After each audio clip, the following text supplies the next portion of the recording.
Le théologien Howard Thurman le disait mieux que personne. Ne te demande pas ce dont le monde a besoin. Demande-toi ce qui te fait vivre et va le faire. Car ce dont le monde a besoin sont des gens en vie.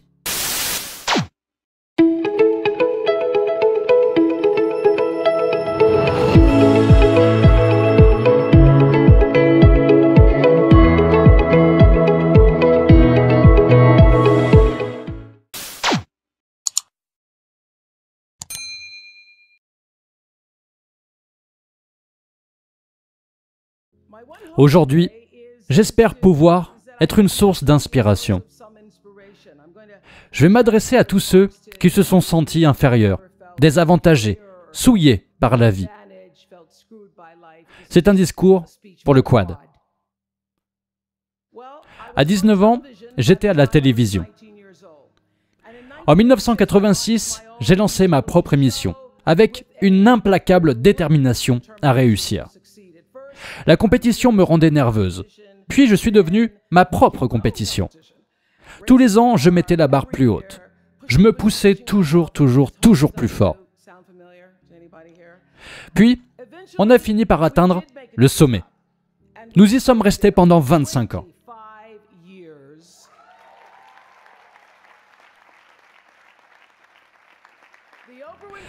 The Oprah Winfrey Show a été numéro 1 sur cette plage d'audience pendant 21 ans. Et je dois vous l'avouer, je suis devenu confortable dans ce niveau de succès.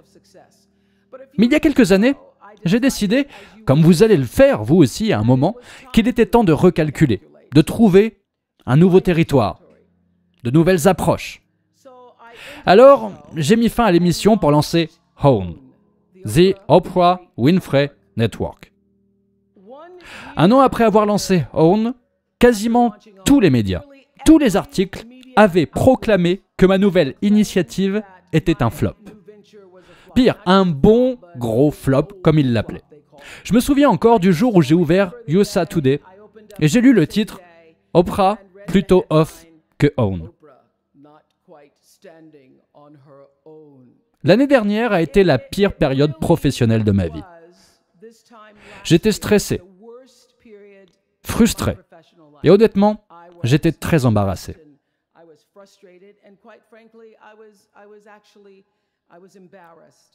Peu importe à quel point vous brillez, à un moment vous allez trébucher. Si vous faites ce que nous faisons, poussez la barre, si vous poussez toujours plus haut, la loi des moyennes, sans mentionner le mythe d'Icare, tout ça prédit qu'à un moment donné, vous tomberez. Quand vous tomberez, je veux que vous vous souveniez de ceci. Il n'y a pas d'échec. L'échec, c'est la vie qui essaye de nous pousser vers une autre direction. Quand vous êtes au fond du trou, ça ressemble à un échec. L'année passée, j'ai dû ancrer ces mots dans mon esprit. Quand vous êtes au fond du trou, quand ça arrive, c'est vraiment normal de se sentir mal pendant quelque temps. Donnez-vous du temps pour pleurer, à penser à ce que vous pensez avoir perdu. Mais là, c'est la clé. Apprenez de toutes les erreurs. Car chaque expérience, rencontre, et particulièrement vos erreurs, sont là pour vous éduquer et vous forcer à être qui vous êtes. Après ça, réfléchissez à votre prochain coup. La clé de la vie est de développer une espèce de GPS interne, moral et émotionnel, qui peut vous dire où aller. Mais le défi de la vie pour moi est de construire un résumé qui ne raconte pas simplement une histoire à propos de ce que vous voulez être, mais de qui vous voulez être. Ce n'est pas un résumé qui vous raconte une histoire à propos de ce que vous voulez accomplir, mais sur le pourquoi. Une histoire qui n'est pas juste une collection de titres, une histoire qui porte sur votre but. Car quand vous trébuchez, ce qui sera le cas, que vous serez coincé dans un trou, c'est cette histoire qui vous en sortira. Quelle est votre véritable vocation? Quel est votre dharma? Quel est votre but? Pour moi, cette découverte est venue à moi en 1994, quand j'ai interviewé une petite fille qui avait décidé de collectionner les pièces rouges pour aider les gens dans le besoin. Elle avait levé 1000 $ toute seule. Et j'ai pensé, eh bien, si cette petite fille de 9 ans peut faire ça avec un seau et un grand cœur, je me demande ce que je pourrais faire. J'ai alors demandé à nos téléspectateurs de réunir toute leur monnaie de poche et en un mois, seulement grâce à des petites pièces, à des centimes, nous avons réussi à lever plus de 3 millions de dollars que nous avons utilisés pour envoyer un étudiant à l'université dans chaque État des États-Unis. Puis ensemble, nous avons construit 55 écoles dans 12 pays différents. Nous avons restauré plus de 300 maisons qui ont été dévastées par les ouragans Rita et Katrina. J'ai été à la télé pendant longtemps, mais c'est The Angel Network qui a recentré mon GPS interne.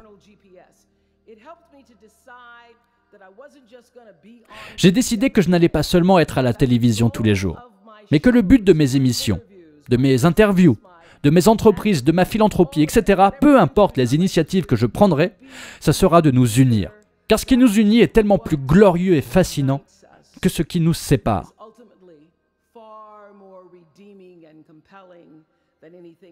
Ce qui est devenu clair pour moi, d'ailleurs sachez-le, ce n'est jamais clair au début. Comme je disais, je suis à la télévision depuis 19 ans, mais c'est vers 1994 que tout est devenu très clair. N'attendez pas que la clarté vienne d'un coup et qu'elle vous montre votre but sur le champ. Ce qui est devenu clair pour moi, c'est que j'étais ici sur Terre pour utiliser la télévision, pas pour qu'elle m'utilise. Utiliser la télévision pour illuminer le pouvoir transcendant de nos anges. Alors, Angel Network n'a pas seulement changé la vie de ceux qui en avaient besoin, mais la vie de ceux qui ont aidé. Ça nous rappelle que peu importe qui nous sommes, ce à quoi nous ressemblons ou ce en quoi nous croyons, il est possible et important de s'unir dans un but précis et dans un effort commun. Dans notre système politique et dans les médias, nous voyons souvent le reflet d'un pays qui est polarisé, paralysé et égoïste. Pourtant, je sais que vous connaissez la vérité. Nous savons que nous sommes meilleurs que le cynisme et le pessimisme, qui sont régurgités de Washington et des chaînes d'infos en continu. Nous savons que la vaste majorité des gens dans ce pays croient en la vérification d'identité, car elle nous permet de maintenir le second amendement, mais aussi de réduire la violence qui nous vole nos enfants. Nous comprenons que la plupart des Américains croient au chemin de citoyenneté pour les 12 millions de migrants sans papier qui vivent dans ce pays, car il est possible de renforcer nos lois et en même temps d'embrasser les mots gravés sur la Statue de la Liberté, qui a accueilli des générations de masses entassées à nos frontières. Nous pouvons faire les deux.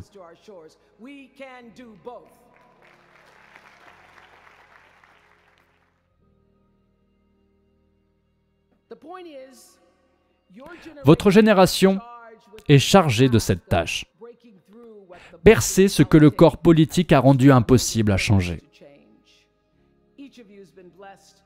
Chacun d'entre vous a été béni par cette immense opportunité qui est d'intégrer cette prestigieuse école.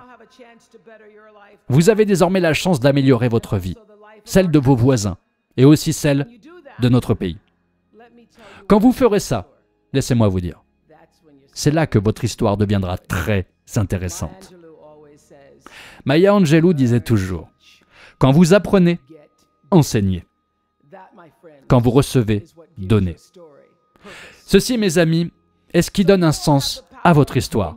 Vous avez donc le pouvoir de développer votre Angel Network. Et en faisant ça, votre classe sera armée d'outils d'influence et de pouvoir, plus que n'importe quelle autre génération de l'histoire.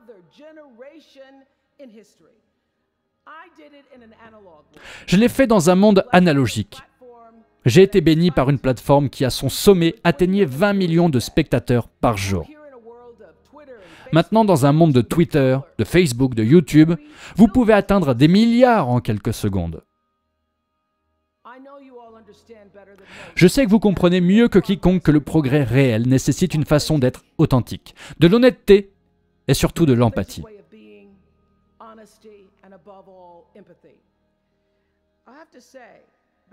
Je dois dire que la leçon la plus importante que j'ai apprise en parlant à des gens tous les jours pendant 25 ans, c'est qu'il y a un dénominateur commun dans notre expérience humaine.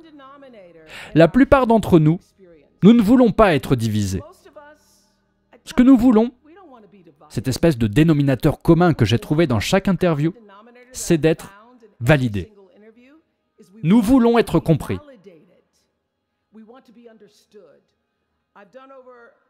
J'ai réalisé plus de 35 000 interviews pendant ma carrière. Et dès que la caméra s'éteint, chaque invité se tourne vers moi et inévitablement me pose cette question en ses propres termes. Est-ce que c'était bien? Je l'ai entendu du président Bush. Je l'ai entendu du président Obama. Je l'ai entendu de véritables héros et de femmes au foyer. Je l'ai entendu de victimes et de bourreaux. Je l'ai même entendu de Beyoncé dans toute sa splendeur. Elle termine sa performance, me tend le micro et me dit « Est-ce que c'était bien ?» Les amis, la famille, les ennemis, les étrangers, dans chaque dispute, dans chaque rencontre, dans chaque échange, je vais vous le dire, ils veulent savoir quelque chose. Est-ce que c'était bien? M'as-tu entendu? Est-ce que tu me vois? Est-ce que ce que j'ai dit veut dire quelque chose pour toi?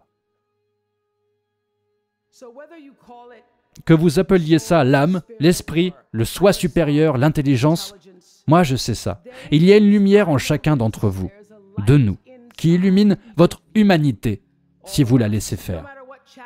Peu importe les défis, les obstacles que vous allez rencontrer en chemin, vous allez trouver le véritable succès.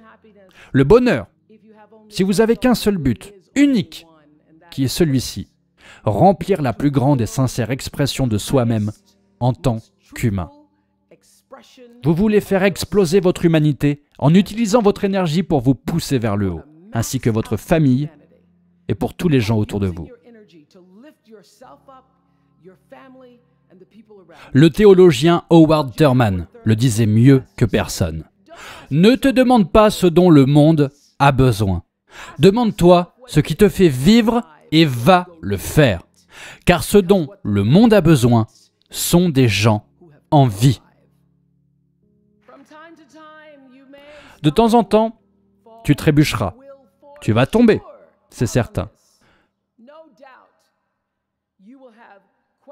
Sans aucun doute, tu vas te poser des questions. Tu auras des doutes sur le chemin que tu empruntes. Mais si tu es prêt à écouter, à être guidé par cette petite voix qui est ton GPS interne, à trouver ce qui te fait vivre, alors tu seras plus que très bien. Tu seras heureux, couronné de succès. Mais surtout, tu feras la différence dans ce monde.